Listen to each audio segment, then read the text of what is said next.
bet y'all want to know what's in the box. You'll see. You'll see. I had to frantically X out of all the stuff that was on my computer. I was doing my taxes earlier on, and I would hate to accidentally live stream my social security number, which seems like something I would probably do. Alrighty, good evening, everyone. I owe so many thank yous to so many people. You know, Eric has done such an incredible job orchestrating this event. Holly, the whole gang here. To put on something like this not only takes an insane amount of time and energy, but simply stated, I'm gonna have to Venmo them for a beer after all this. They've done amazing work. But I think the more important thing too is, you know, many of us in this room have been to professional conferences. They're stuffy. This is such a warm, welcoming, accessible community. I've never been to a conference with a dynamic like this where little kids can approach, 30, 40-year veterans and ask questions and have them answered. The community each of you has cultivated is unbelievable, and you've all been just so nice to me, so sincerely, thank you.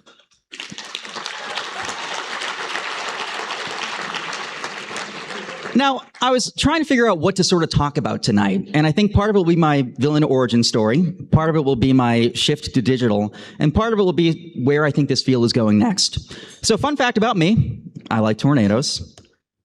I like big tornadoes. Vince got this photo. Vince, thank you. And somehow, I have the weirdest job in the entire world. I do TV, I do radio, I work for the app, I work for the Washington Post newspaper, I work everywhere. And yet, it's afforded me an amazing lifestyle, and also, the job description is insane. So before we go any further, I want to show you what 18 months of working in my weird, strange position has been like. This is what's left of the Pacific Palisades in California. Those people...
It is unreal to me that people pay me to yammer about the weather and run around in giant hail.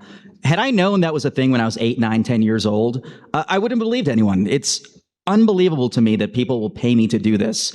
And not only one or two companies, I work everywhere. And even still, the job keeps continuing to expand. And I get to go so many amazing places, wherever the weather is. Now, I wanted to be a meteorologist when I was 3, 4, 5 years old. I literally wore a cloud tie to the first day of preschool when I was 4 because I'd been told, dress for the job you want. And so I dressed as a meteorologist. I made a demo reel when I was 7. Guys, it's really a black sky up there. It's really a black sky. Dad, I got another lightning strike. It was a pink one. Thank you, everyone. Please be seated. We have a special announcement today from our resident meteorologist. Good morning. It looks like a beautiful day for field day.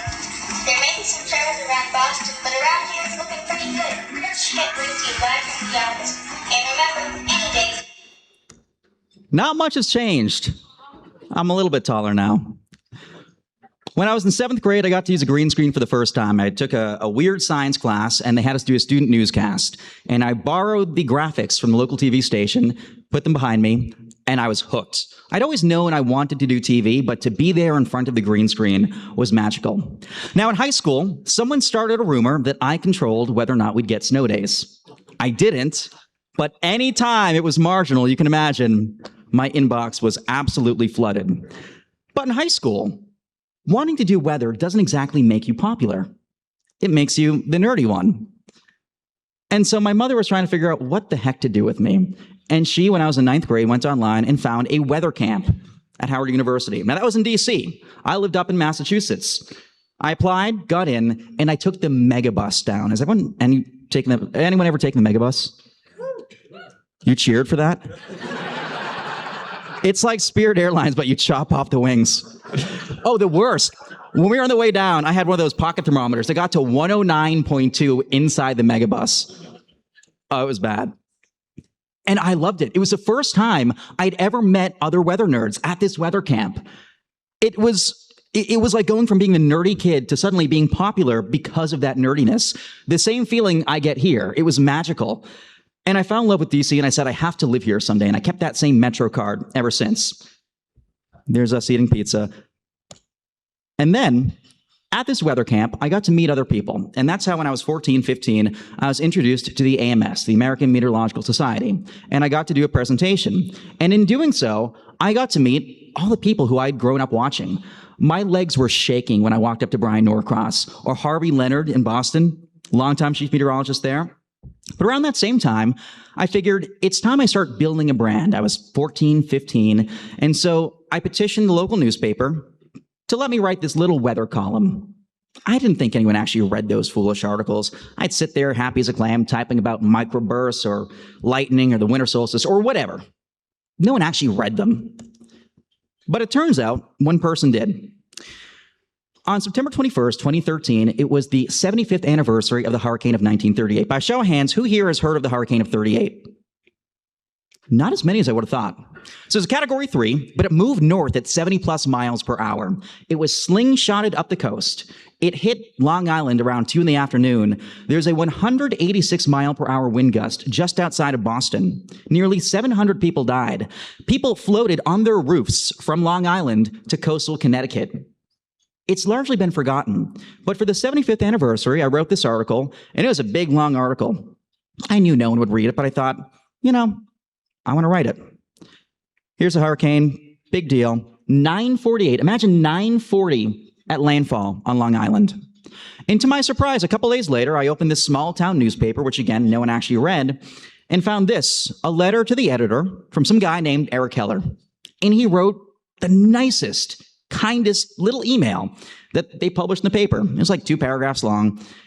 And I was so happy that I had one reader. I assumed everybody else lived in nursing homes or was crazy, but there was one actual living, breathing reader, presumably with a pulse, who took the time to write in. So I asked the editor and I said, hey, does this person have an email address? And he said, yeah. I sent a thank you to Mr. Heller, and that was that. Okay? He didn't sign it. Physicist, chemist. He just signed it, Eric Heller. So that was in high school, didn't think too much of it. By my junior year of high school, I got into photography, was taking pictures, whether it be lightning pictures, shooting stars, snowy owls, the whole 9 yards. This was a cool one. That was in February 2014. I loved my lightning photography. I was experimenting with open shutters and whatnot. And my high school's mascot was the Storm, a small high school on Cape Cod. And their mascot was the Sturgis Storm. And they had a contest to see who could make the best cover for the school yearbook. So my senior year, I took my lightning pictures and I entered. I thought, Storm. I know storms. And I made this cover and I was so excited. And, put the little logo on it, Sturgis Storm, Sturgis Charter Public School, class of 2015, whatever. Sent it off. I wasn't in the yearbook club. And to my surprise, I won the contest, which meant that I got a free copy of the yearbook. And I was so excited. This was like November of my senior year.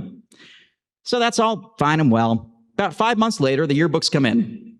400 plus copies have been ordered. They hand them out to all the students. And I go and take a test. It's final exam season, and my school was weird, so we didn't actually have any place to take tests. We had to go to a church across the street. So I went to this church, sat in a pew, took my math test, came back, and there's a crowd waiting for me. They're like, Matthew, the yearbook's epic. And I was like, thank you. They're like, best senior prank ever. I said, what are you talking about? They're like, oh, come on, we know what you did. Nope.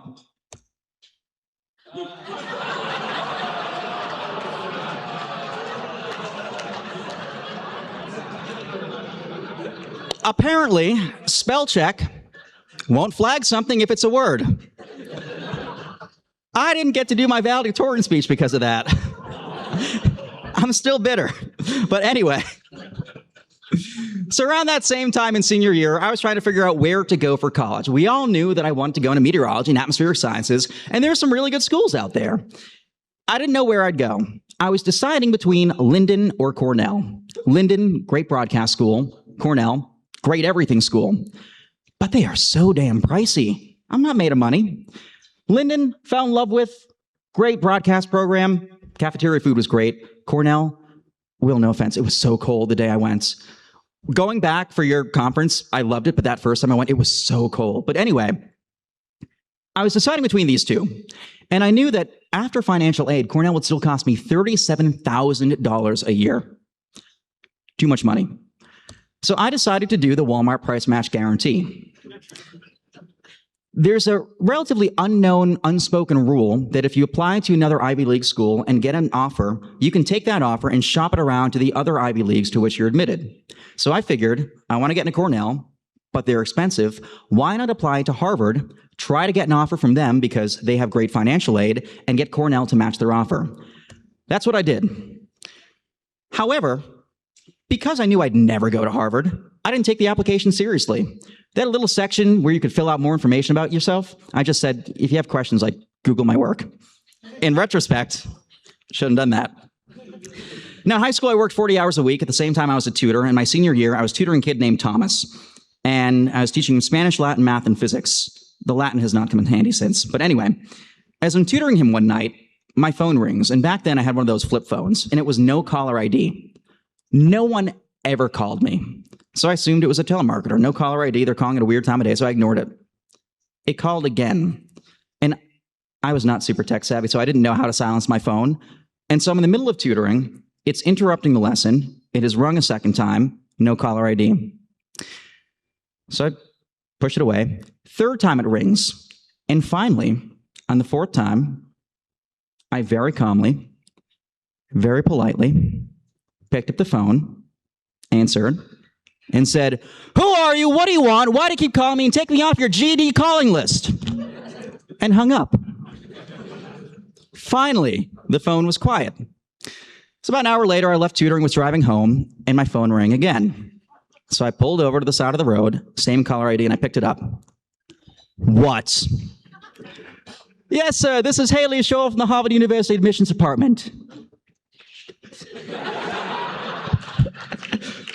"Is Matthew around?" "Yeah, one sec." Little did I know, she wasn't just the scheduler. She was the one who was coming down to interview me. I didn't know Harvard interviewed. So she drove down to Cape Cod to my school the next day.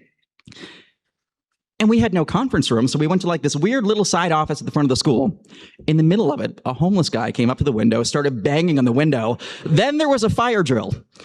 And by some miracle, I got in. So piece of advice number one, always answer unknown numbers.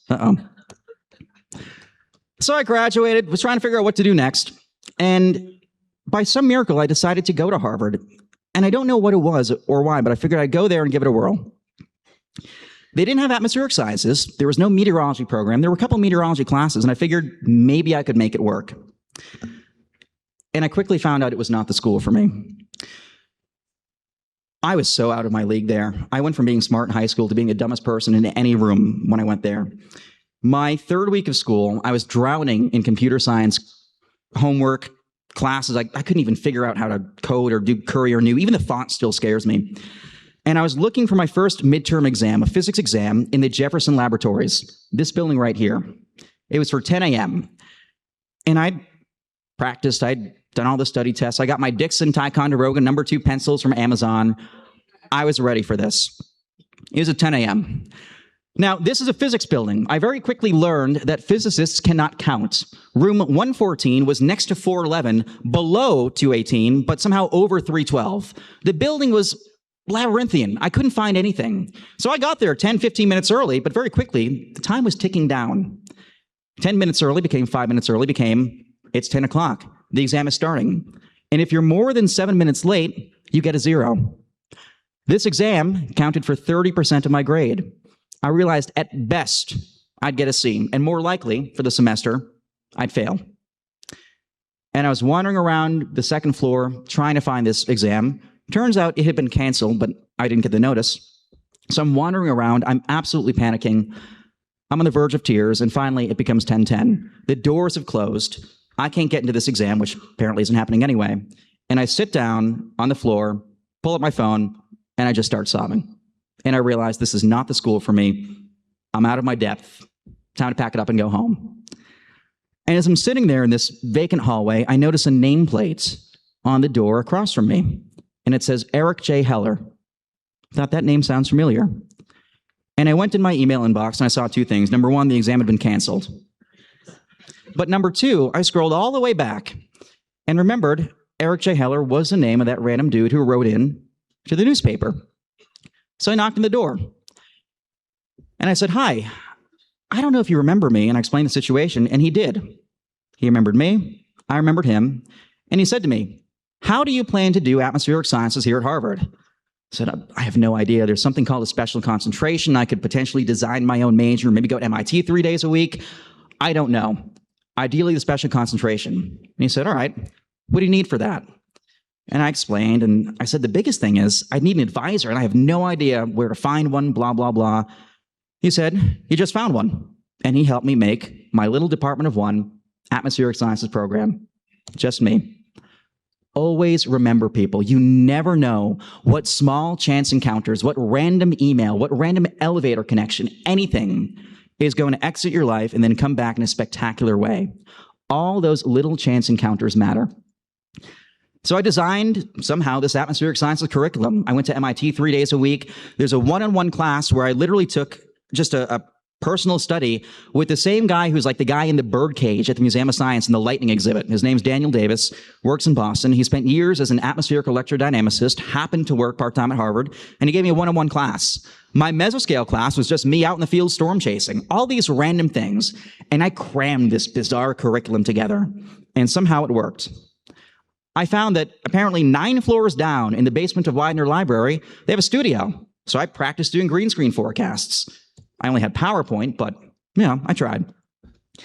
And somehow 4 years went by like this, and it was time to graduate.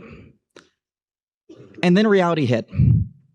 Every one of my friends had a crazy 6-figure paying job. My friend Mihail was going to lead up a team of cancer researchers in Boston. Another buddy of mine was going to Facebook starting at like $200,000. The best thing I had found was a 3-year contract in Monroe, Louisiana for $30,000 a year. But the third year, I would get a $500 raise over the course of the year.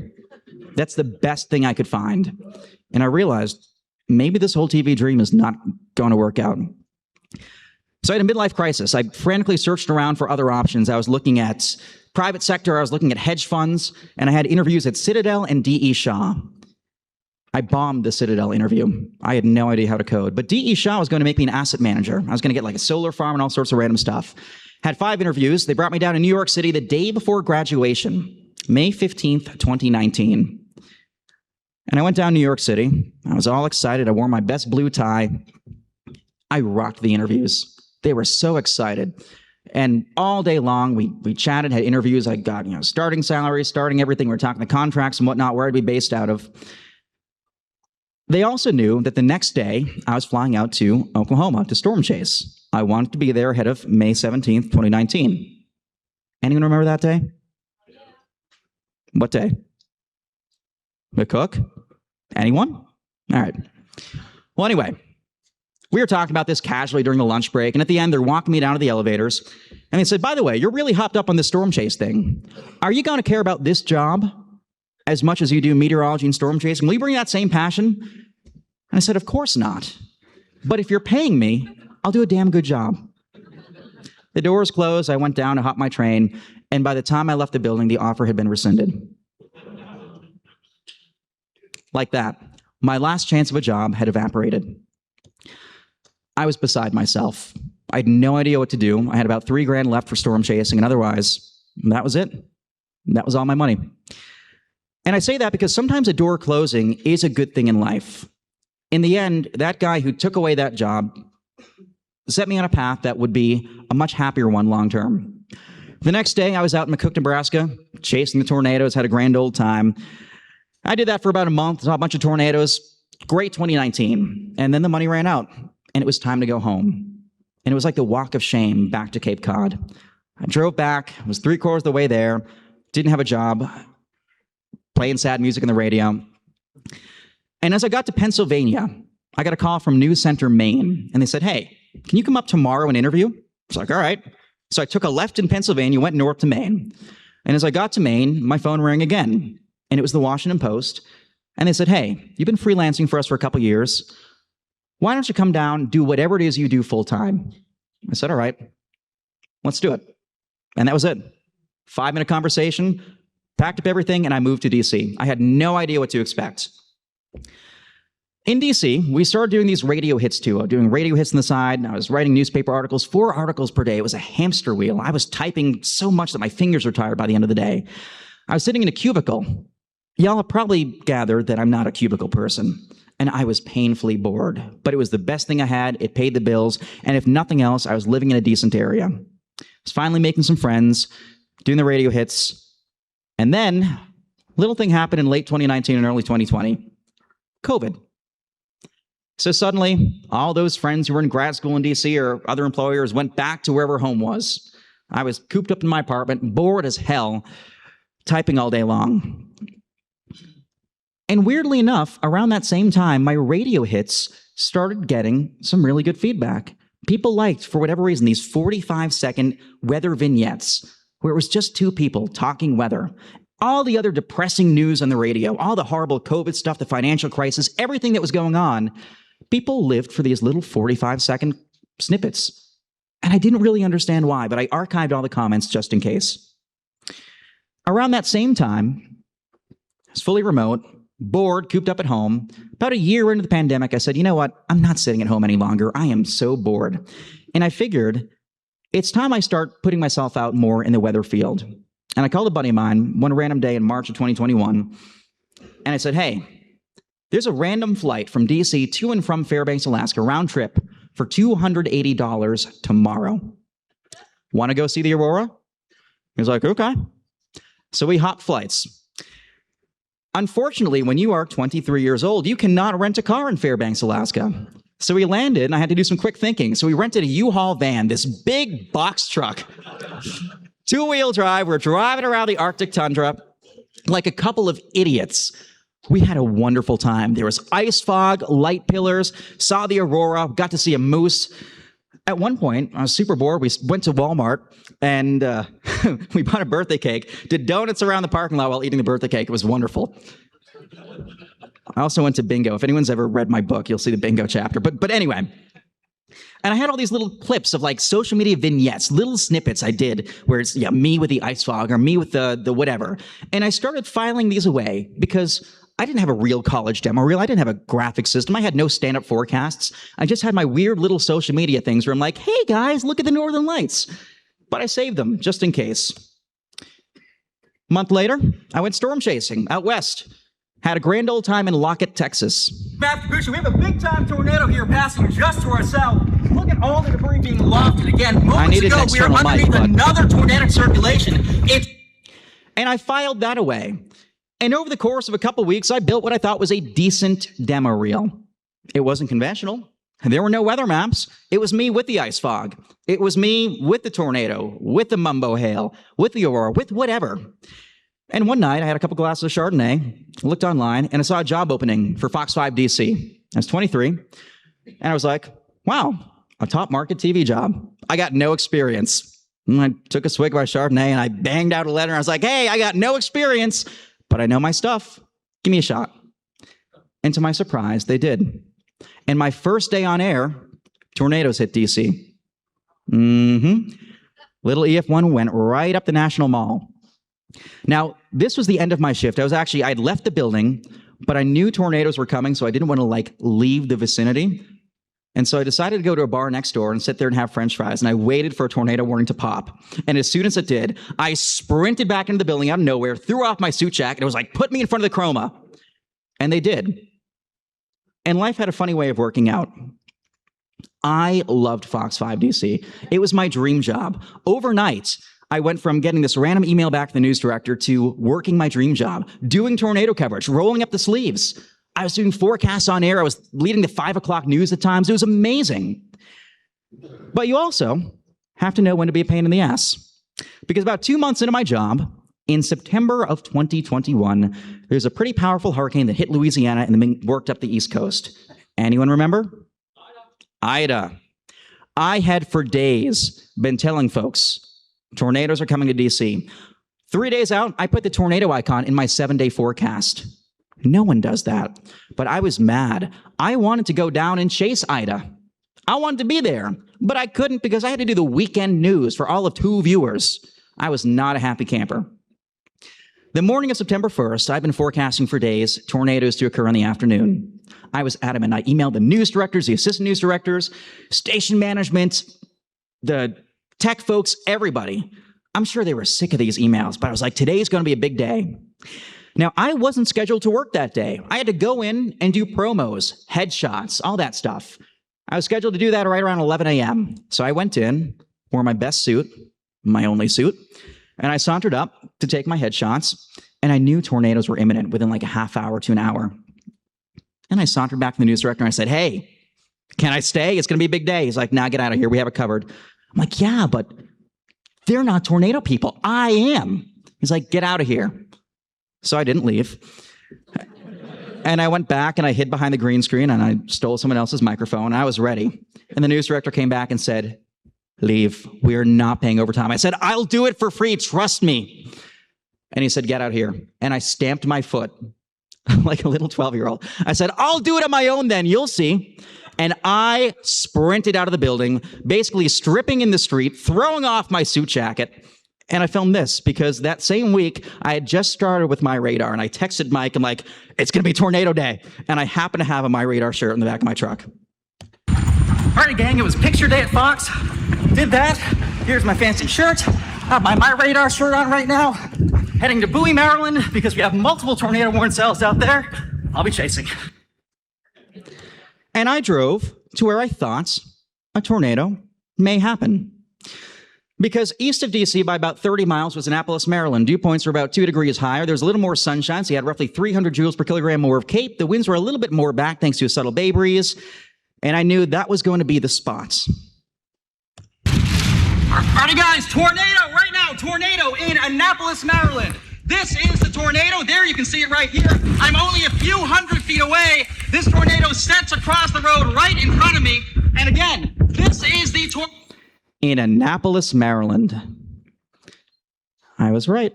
So I posted that on social media for MyRadar, and immediately I got a call from Fox 5. They were pissed. The assistant news director called me, said, we didn't know you'd be chasing. I said, I offered my services 4 times. This is owned by MyRadar, but I can ask them if you'd like to use it.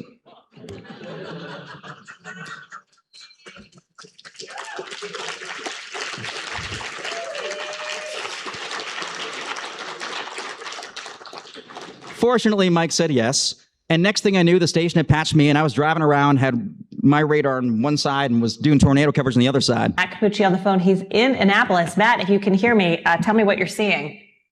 Yeah, so I actually just left Annapolis. There was tree damage all over the place. I pulled up near what looked to be a stadium type thing there. Was looking west, saw the wall slide. Oh, look at that. I started driving northward. Yeah, you can see the video on screen right there, I imagine. Started driving northward. 2 months in, nothing like that had ever been done in the D.C. market, or really the Northeast, Mid-Atlantic for that matter. By 3 o'clock, 4 o'clock, they still couldn't get crews out because the roads were covered with debris. It was an EF2, strongest in Maryland in 10 years. So I hopped in off my phone. You were surveying the damage in my MyRadar that was done t-shirt. there? Yeah, Angie, I'm on West Street right now. In Annapolis, you can see police have blocked off traffic. Tornado just to my north. Fortunately, I was a little bit farther south of it. I made sure to avoid it. Finally got a crew. Pulled the side of the road as best I could. And I was on until late that night. North again, and that's when I encountered it pretty much face to face. Look how young and happy I look. This cloud as well. You know, Matt, I mean, And the next morning they called me back in and they were asking me questions about how I know the tornado was going to happen there. I didn't know what camera to look at. Which way the tornado is moving. So if we go in the backside, on the southwest side, for the most part, we're in a pretty good position. Tornadoes are subject to wherever the storm is going. The mean flow at the... And later that week, I got a rather conciliatory email from my boss saying, "Thank you, I have bigger plans for you." And I got a full-time offer shortly thereafter at 23. So that's why I say sometimes you have to be a pain in the ass. You can be a pain in the ass exactly one time, and you had damn well better hope it pans out. But my 8th piece of advice is to find a value add and carve out your niche. Because when I was doing TV forecasts, I didn't want to be like the other TV meteorologists I was watching. They were boring as hell. No one gives a damn about the high and low temperature being 78 here, but 79 here. No one needs to know the sunrise time after they've already woken up. I don't need to say, "Hey, it's 30. Here's what kind of jacket you should wear." This is Washington, D.C. The people are somewhat smart. No one needs to stand there for 30 seconds and say it's 75 in Bowie right now, 74 in Annapolis, 73 up there in Winchester. Doesn't matter. You don't need to see the sunshine icons with sunglasses dancing back and forth, and you don't need to be sold something either. So I had to figure out what my value add was and how to garner credibility at 23 in DC. So I wanted to educate. My number one goal was to educate, then entertain, then contextualize. Because we have to not only think, where are people getting their weather information, but where are people getting their information first? It is not the TV. That is the last place people are getting the forecast. When I was doing TV, I wasn't showing folks anything new. My job was to contextualize it. And I contextualized the hell out of it. We got super technical at times. I wanted folks to learn. And the more that I did this, the more people liked it. And the more bullish I got. And somehow the station loved it. I showed Clausius Clapeyron on air. I geeked out over the polar vortex. Play. Imagine you're stirring a cup of coffee. The coffee forms a vortex that dips in the middle. But suddenly, if you shake your cup or disrupt that vortex, the vortex disintegrates, and the fluid sloshes to the edge of the container. That's how pieces of the polar vortex swing south over North America. When that happens, parts of the U.S. can plunge into a deep freeze. And I was having a field day. I loved this job more than anything in the world, anything in my life. I did so much sciencey stuff. I went out in the field storm chasing. Everyone knows when that red tide comes out, it's business. When there were tornado warnings, it didn't matter where I was a tornado guy. On Morton Day in 2022, I was out there that morning, but I was doing live tornado coverage for DC from the side of the road at a gas station, hours of wall-to-wall on end. I used to show soundings on air. On Thanksgiving, I showed CAPE in units of mashed potatoes and turkey legs. I wanted people to learn. I'd kneel down on the floor and figure out why there was an inversion, why we were getting frost that morning. And I always wanted to show folks something more. But now it's time for some forensic weather, because there is something that I think is out there this morning that could threaten your travel, especially if you're driving west on 68, and it's a small patch of freezing drizzle. Now, here's why we say forensic weather. Normally for precipitation, we look on radar, we look on satellite, and yet there's nothing going on anywhere across our entire viewing area. We look off to the west, same thing here. But I do think below the radar beam, right around 2,500 feet, there is some freezing drizzle on the western slopes of the Alleghenies and parts of West Virginia and the Panhandle of Maryland. Here's why I believe that. Number one, this is the area we have to watch. Anyone in the pink above 2,500 feet, there will be a few slick spots, especially if you're driving west on 68. Bridges and overpasses will freeze first. Now, the reason being flow out of the northwest. That pulls air and pushes it up the mountains where temperatures will cool to the dew point, meaning the air will be saturated. Locally, we're around like 40, 45 degrees in D.C., but off north and west, right along 68 in the panhandle, temperatures near or just below freezing. That's very close to the dew point. So we're not only below freezing, but we're holding as much moisture as we possibly can. When those two numbers match, the air is saturated and we get dew or we get drizzle. If we look on a nighttime microphysics satellite, basically showing things we can't see, we see there is some stratus out there, low-level cloud cover, and I think beneath that, there's a bit of drizzle that could freeze. So keep an eye out for that. Otherwise, today, Every single day, I would build my forecast like a legal argument. I wanted to explain to people why what I was forecasting was either likely to occur or why I believed it was going to occur. People need to see behind the hood, under the hood. They need to know what's going on. One time I FaceTimed my grandmother in. She wanted to see the studio, so I figured Grammy needs to see it on air. I made my mother do the weather once. I was loving this job more than anything. And sometimes they would send me out for some wacky stuff. That's why I say piece of advice number 9. Say yes to things within reason. I figured I want to come across as fun, but also keep my credibility. So I'd let them send me out and do whatever because it was my dream job. I love this more than anything. About horseback riding in Montgomery County Matthew, good morning. A little different view than last time, Matt.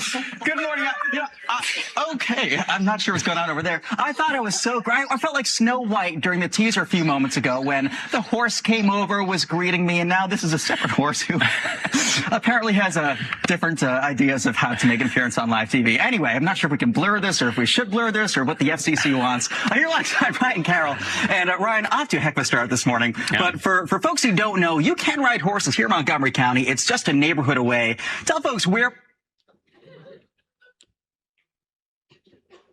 Come in here, mess up. My aura is like now. It went from red to like dark fuchsia. Because Marissa Fuchsia. I don't even know what color fuchsia is. Oh God, they'd make me jazzercise.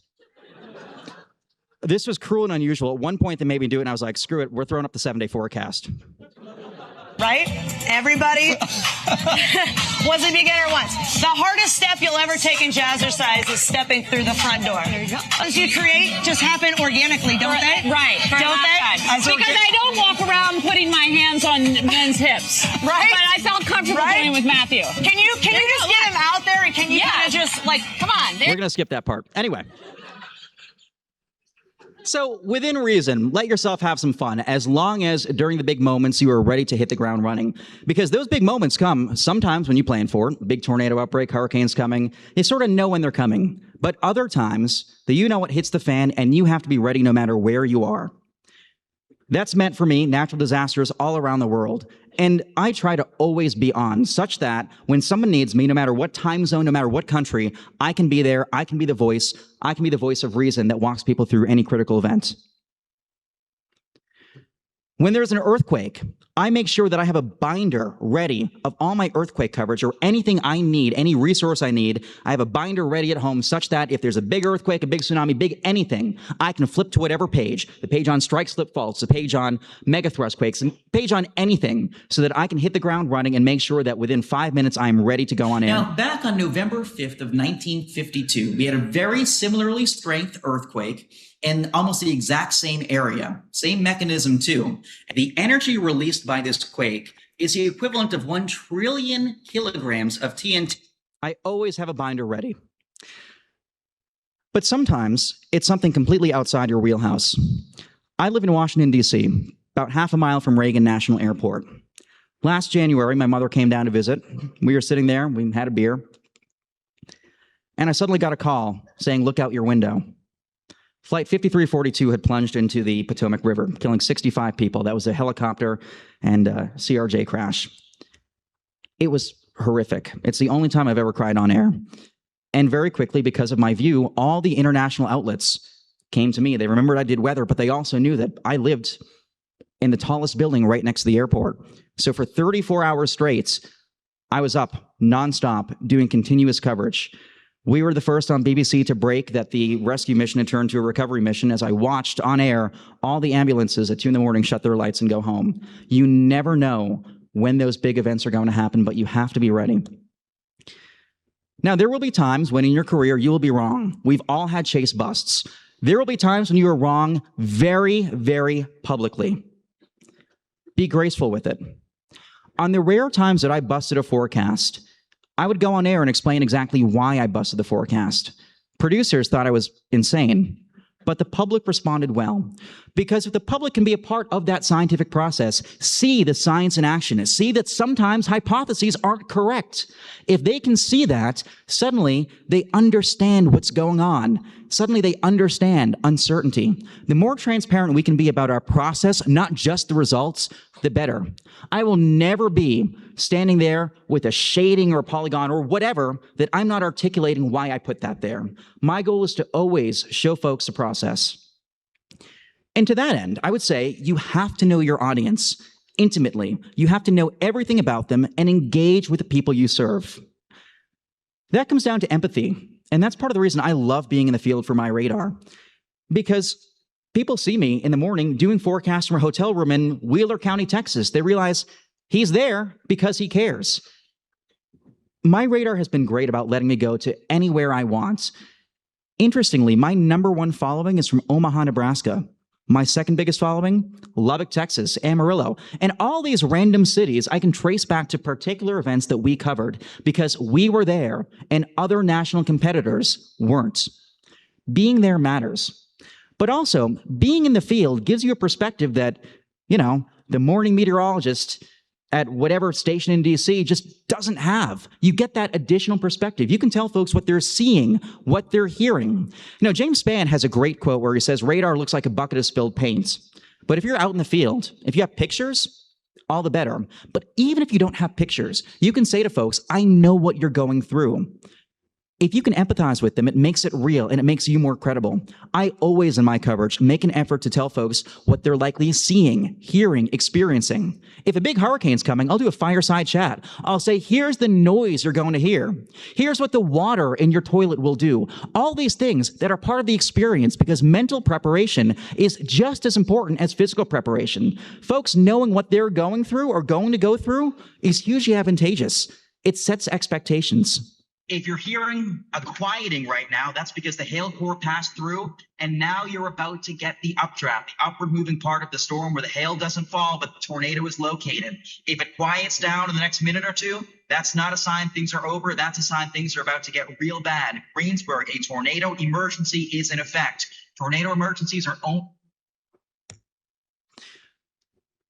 Now, you also have to consider this map too, and I know it's a rather uncomfortable thought, but you have to know the political demographic of the audience you're serving. You should know the educational demographic of the audience you're serving. You should know the financial demographic of the audience you're serving. If Mississippi is being hit by a major tornado outbreak, and a huge percentage of people there are struggling to make ends meet, I'm not going to send a picture of me at whatever nice hotel in Costa Rica that's tone deaf, but so many of my colleagues do that. You have to be able to converse with people who are in your audience no matter where, at the Dollar General, at a professional conference, and you have to be able to talk to anyone in between.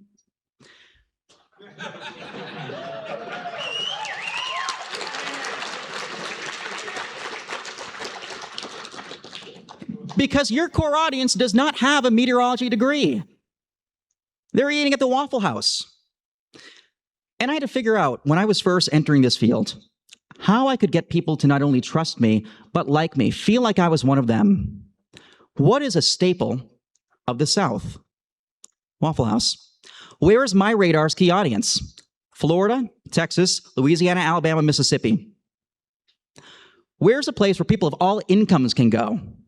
Believe it or not, Waffle House.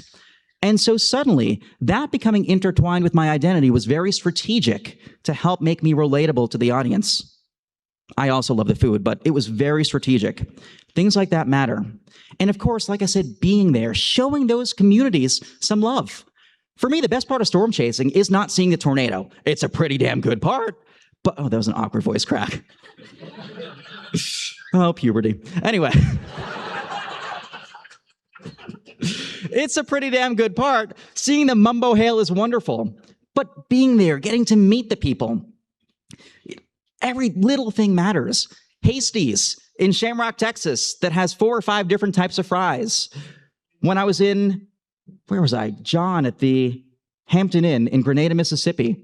Wonderful. He knew us from MyRadar. He made us super comfortable, great guy. Or Misty at the Best Value, the Best Western in, where is it? It's in Texas Panhandle. But all these little random people that you get to meet along the way. Ask them questions, learn their stories. They're the audience you serve. Last year on April 29th, I had a mumbo hailstone in my freezer, and I was driving to my hotel. But I needed something to photograph it with for scale so the sciencey people could measure and whatnot. And I stopped at the Dollar General in Anson, Texas, and the lady said, "Wait, you're the one who has a mumbo hail." She knew because she was following along. All those little connections matter. When I write books, I do it not because I want to make money. I make nothing off these books. But I want people to be able to ride along vicariously. Come with me. I've written a kid's book, an adult book. I have another one that I actually just signed the contract for yesterday called Everything You've Ever Wanted to Know About Tornadoes. And now we get to some unconventional advice. Be ready to pivot. Because anyone who's been here so far has known that my dream growing up was always TV. I loved it more than anything. But in 2023, I was working 89 hours per week. I'd get up, I'd do the morning news, I'd go to work at about 2 in the morning. I'd be on air from 4 to 11. During the commercial breaks, I'd write a Washington Post article, I'd answer emails, I'd prep my graphics for MyRadar. I'd have my morning MyRadar meeting at 9:30. I'd go home, film my forecasts, take a brief nap, do more MyRadar stuff in the afternoon, do my afternoon radio hits at 4:24 p.m., run 10 miles, and then I would do a tutoring company I worked for called PrepScholar. The days were long, extremely long, but I loved them. I was exhausted in the best way possible. And then the darndest thing happened about 2 days before Thanksgiving in November of 2023.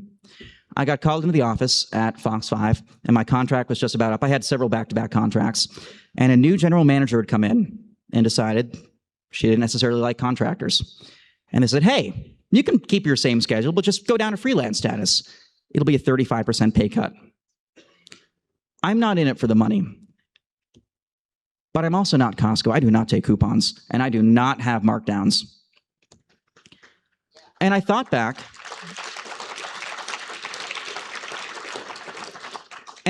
to this message Andy had sent me, Andy being the CEO at MyRadar previously. And I thought, this could be something. Andy had told me to name my job, name my salary, name my dream position, everything. And he said he'd make it possible. And for a while I said, no, I'm busy doing too many things. Maybe when TV starts to falter.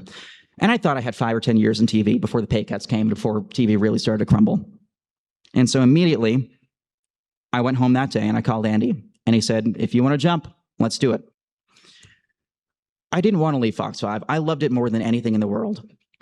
So I thought for sure, they'd be open to renegotiating. Because I said, no, I'm not taking a pay cut that big. There have been other companies I've worked at where I've offered pay cuts to retain people I care about. They never knew that, but I did.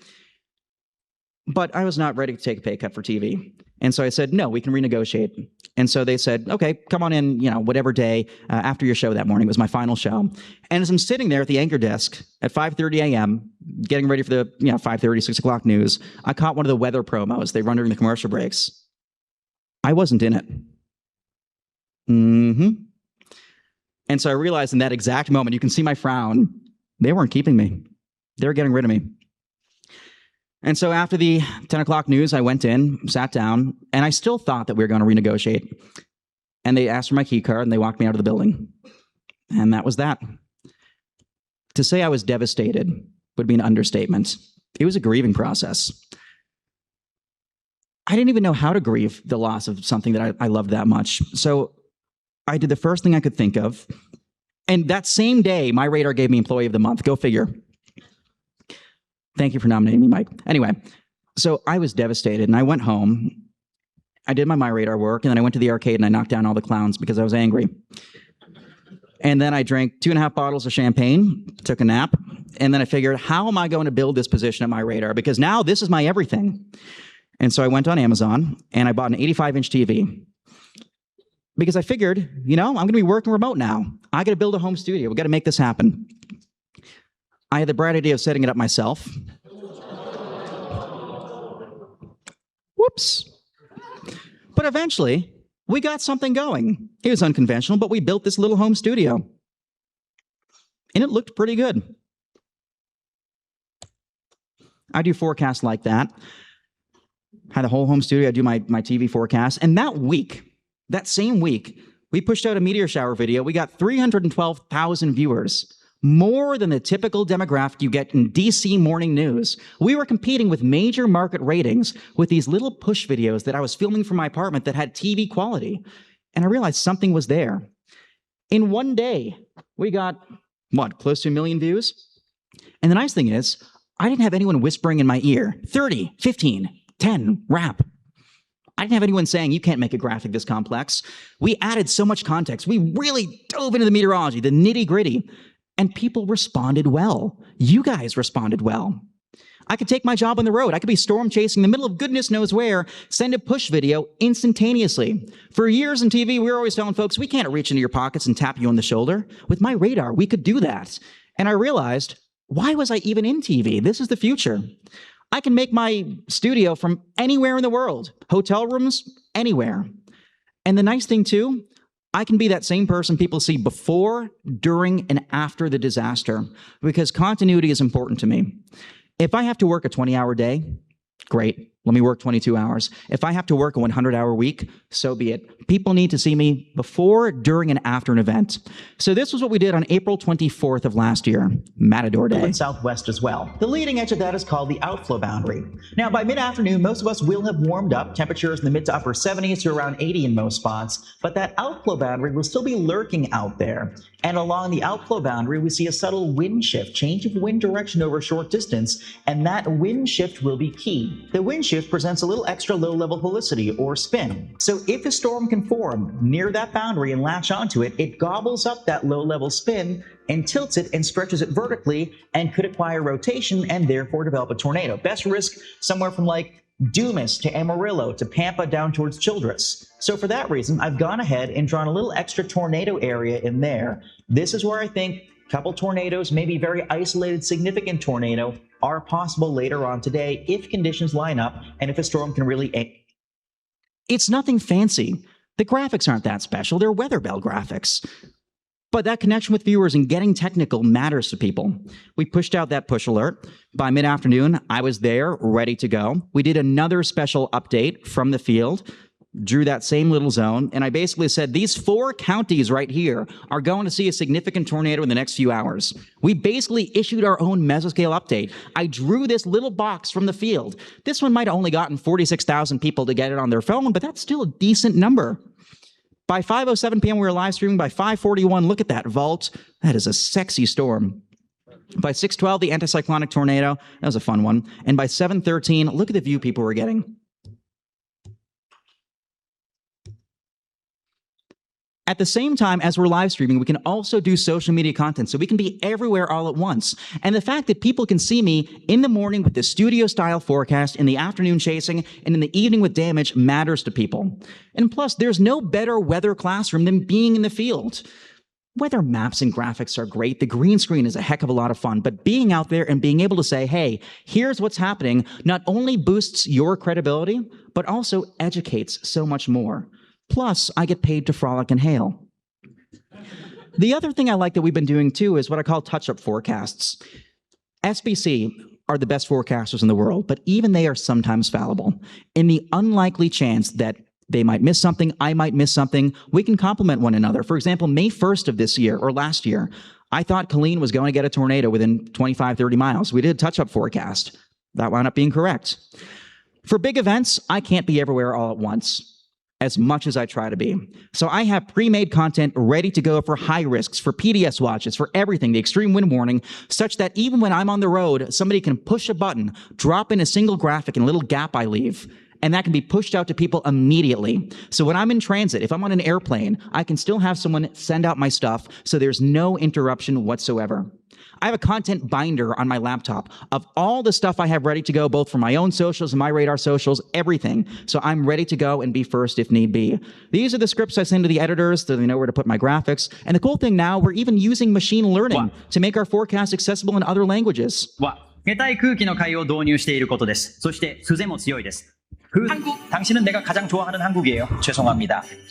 미래 예보렉. The reason she pushed me, so a little backstory. Erica was, I mean, she's one of my best friends in the world. But when we were doing a forecast for South Korea, and she had said something like, welcome South Korea, and I piped in, you're my favorite Korea. Anyway. I don't normally play favorites, but once in a while.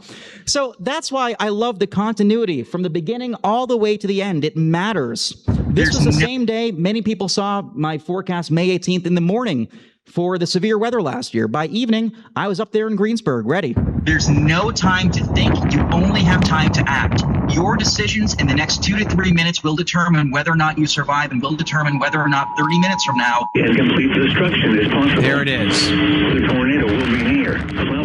And that, Mike, that's got to be an EF4 plus tornado. So people saw me that morning in the studio and that evening with the tornado. And you can do that from anywhere in the world. I'm also a believer of being there in the experience with people, because if you're in a warm, cozy, cushy studio far away, TV studios, TV lights up overhead, that just puts distance. But if you're going through it with people, you can show them what safety precautions to take. You can say, hey, I'm sheltering now. The weatherman's sheltering. You should too.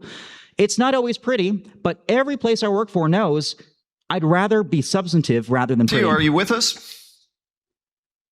I am, and I know my shot might look a little bit silly right now when I tell you this is the only source of light around. This was an emergency exit light that My piece of advice number 14 is to always keep your people. And by your people, I mean anyone who has helped you along the way. Nobody does it alone, no matter how much we may try. Everybody gets to wherever they are as a product of a village of people. Keep them with you. Remember this lady? Nancy Pelletier, the first one to ever let me do any sort of broadcasting. I was in 3rd grade, I was 8 years old, and she let me do the weather over the PA system. Y'all saw the video at the start. In 2022, someone in my hometown organized a surprise party for me, and she came back. I hadn't seen her since. I was sobbing when I saw her. She drove 4 hours round trip to come down and surprise me. It was the nicest thing in the entire world. Eric Heller, that old professor from Harvard, who apparently was the one to read that newspaper article when I was 14, 15 years old, he came back. The important people in your lives should stay in your lives and let them know how important they are too. My 7th grade science teacher, Warren Phillips, the guy who showed me the green screen the first time. I texted him a few weeks ago. We still stay in contact. And I said to him, what are you doing for the 2027 eclipse in Egypt? Want to come to Egypt with me? And he is coming to Egypt. I rented out that whole resort. I'm not telling you where it is because it's mine. But anyway. My 8th grade science teacher, Karen Runyon, she was the one to introduce me to eclipses way back in the day. I still see her. All these people matter. These people matter. They've done so much for you. Advice number 15 is rather unconventional. Don't have a dream job. And I say that as someone who had a dream job, and it turned out to not necessarily be my dream job, because dreams evolve. Don't necessarily have a dream job, have a dream lifestyle. Have a dream life. You can build your career from there. I don't necessarily want to be in a TV studio, but I also would like to do TV-style forecasts. Sometimes I'd like to be out in the field. Sometimes I'd like to be doing a really technical briefing. I might want to write an article. Maybe I'll do a radio hit. None of this stuff really existed in the context I'm doing it before I did it. But I had a dream lifestyle, and that dream lifestyle has allowed me to go around the world and expand my platform even more. And the best part of work remote, I could be chilling on a balcony in Costa Rica, and 15 seconds later, I can go in and be on international TV. Yeah, Jack, good to see you. This cyclone has a little bit of everything. It produced 7 tornadoes. No one will know I'm wearing sweatpants. Radar joins us from Louisiana. Matthew, this is no ordinary storm. And that allows me to be accessible anywhere, any time of day. Are we used to it this time of year? Well, there are two things that... Because none of these jobs are jobs I applied for. I never applied for MyRadar, and it's rather funny because we still sometimes find things that I don't have the password to yet. I don't think I ever got officially onboarded. I never applied to the Washington Post. I never applied for DW or SkyNews or BBC or whoever else. If you do something that's worth doing, people will find you and track you down. And above all, keep it an adventure. It's meant to be fun. It's not always going to be easy. But if you're doing something and you're not enjoying doing it or it's not bringing you meaning, the viewer's not going to give a damn. Has anyone ever had a teacher who you could tell was phoning it in? The lessons probably were boring as heck. But everybody's had that one super passionate teacher who cared about it. Even if it's math, if they care about it, you can tell that they love it. And suddenly the students love it too. Same thing with viewers. Keep an adventure. And that sometimes means bringing people along for your adventure. I dragged all my friends, none of whom had ever seen an eclipse before. First, I said, I'm going to drag you to Texas. They made reservations for Texas. Then on April 8th, 2024, it was looking cloudy, so I shipped everyone up to Maine. I lost $5,000 or $6,000 in the process, but I got everyone up to Maine. I dragged my parents up there. My dad, the agoraphobic, love him, but he doesn't leave his house. I threatened him. I said, you better get your ass to Maine or else I will disown you. And he came to Maine. I dragged everybody up to Maine. They had no idea what they were going to see. And it was magical. And now I'm taking all them, Will, you're coming, to, he already made reservations. It's not like I'm just like dragging him to Spain. But everyone's coming to Spain for the August 12th eclipse.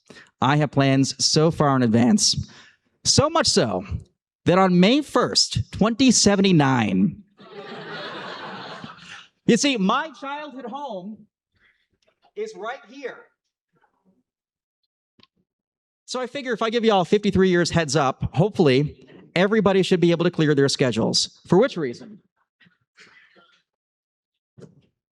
I printed 1,000 invitations.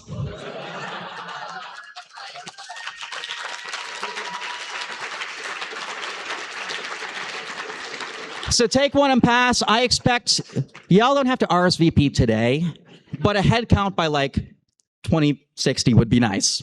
I'm hoping a lot of you will be there, but I fully intend to make that happen. So please keep an adventure. I would like to bring as many of you on my adventure as possible. Thank you for letting me be part of yours.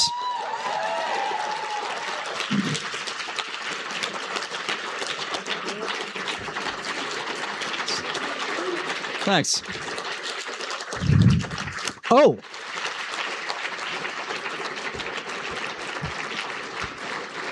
By the way, we're raffling off 5 Mumbo Hail hats. I think there's like a pinned MyRadar tweet, so enter for that. We're drawing it, when is it, tomorrow morning? Yeah. Also, I think we have a little extra time, so we'll open up for any questions, comments, concerns, complaints, compliments, critiques, or criticisms anyone may have. Love you too. Thanks. And don't be shy with questions. Hell yeah. Someone's passing around the invites, but make sure there's a magic box floating around. Make sure everyone gets one. Let's do it.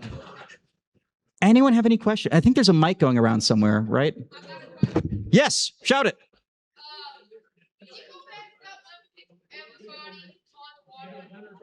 A little louder, a picture.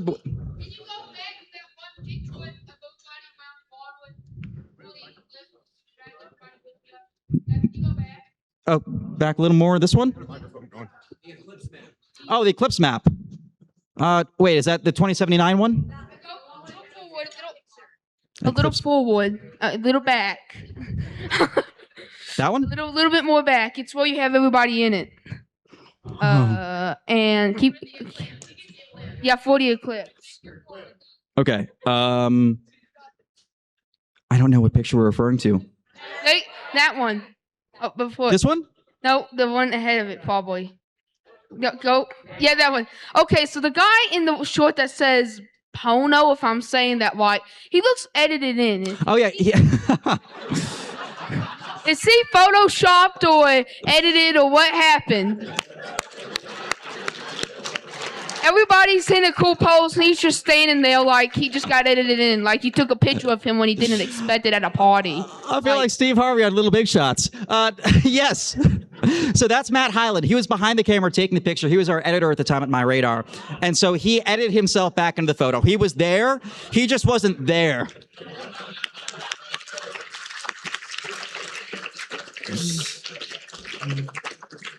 I think we have time for a few more. What's up?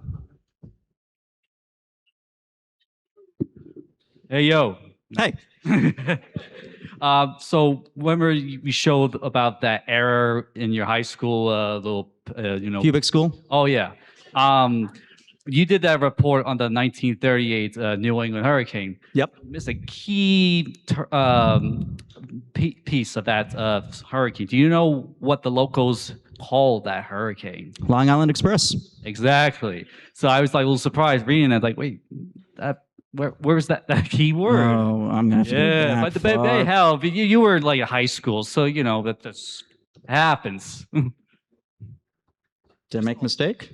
No, you just missed the term. That's all. Oh, I mean, there was a longer article. I just didn't publish the whole article there, but yeah. Other questions? Yes, I see a hand over there.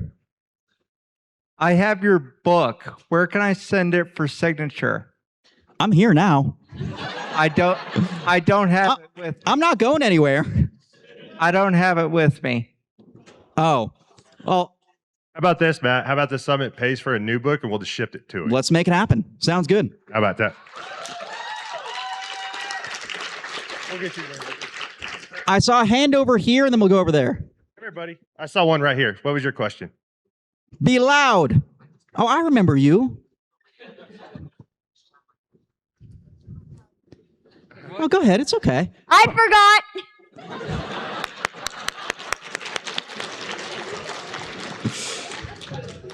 How much time I got on the clock, Matt?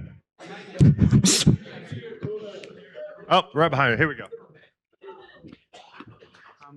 Great talk, by the way. Thank you. I want to hear a little more about that big hail.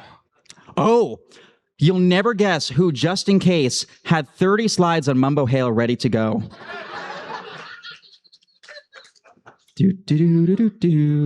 Wait for it. Oh, Mumbo Hail. I got to a couple. So MyRadar is actually working a really cool hail documentary right now. It features Cameron Nixon and all the other major hail people. I learned so much through a 30-minute chat with him. But this was the coolest. So on May 28th of 2024 in Hockley County, Texas, there was this first storm that came through. It was pretty potent supercell, but it put down a lip of cool air such that the next storm that came in was elevated. So y'all see that weird little like umbilical cord right there? We're in the cool side of the boundary from our perspective. It's sucking in. This secondary storm is sucking in vorticity, spin, tilting it vertically and strengthening that second storm, which simultaneously is riding over that lip of cool air put down by the first storm. So it's elevated, and it produced so much hail. And that was the first DVD-size hail warning. And so I brought all that hail to Ian G. Manco from, he was, I think, formerly Penn State, now IBHS, and he scanned them all, and now I have little copies at home. They are my pride and joy. If my apartment ever burns down, I'm literally like grabbing my baby hail and maybe a hard drive or two and running out the building. Nice. Good question. All right, we got one last question from Isaac. What was so exciting about being on the TV's shows and stuff? Great question. What was exciting about being on the TV? I like the fact that I could talk to so many people at once. Like, very rarely do you get to have an audience even this size. Never mind, every morning, I would get to speak to a stadium's worth of people at once. And the reason I like that was twofold. Number one, when it comes to disseminating information, having a big group matters. But number two, and this might sound rather pithy, but it's true, I like the fact that I could be a part of people's days and hopefully make it a little bit better. Most of what you see on the news is absolute sad rubbish. It's horrible. The news is depressing. You know, during the pandemic, I got a lady who wrote in, because at that point I was only doing radio hits, and she wrote in and said, I just have to tell you, I listen to your hits a couple times a week. It's the only time my mind gets to wander. The only time I'm thinking about something not sad. Her mother had been diagnosed with cancer, was dying in the hospital, was on hospice. She was going through a brutal divorce. Her life was sort of crumbling. She had lost her job. She just spilled her soul to me in this email. And she said that for 45 seconds, those little snippets where I gleefully geeked out about the weather could help her forget everything else just briefly. And so when I did the morning news, I did everything in my power to brighten people's days. I mean, the weather matters, and I'd geek out, but sometimes I'd tell random stories from my day. Sometimes when we had the cooking segments, I'd sneak in and steal food, anything that I could do to brighten the viewer's day just a little bit. So for me, I loved the ability to just converse with people, be in people's living rooms, and hopefully make their lives a little tiny bit brighter, just as you all do for me. Thank you all.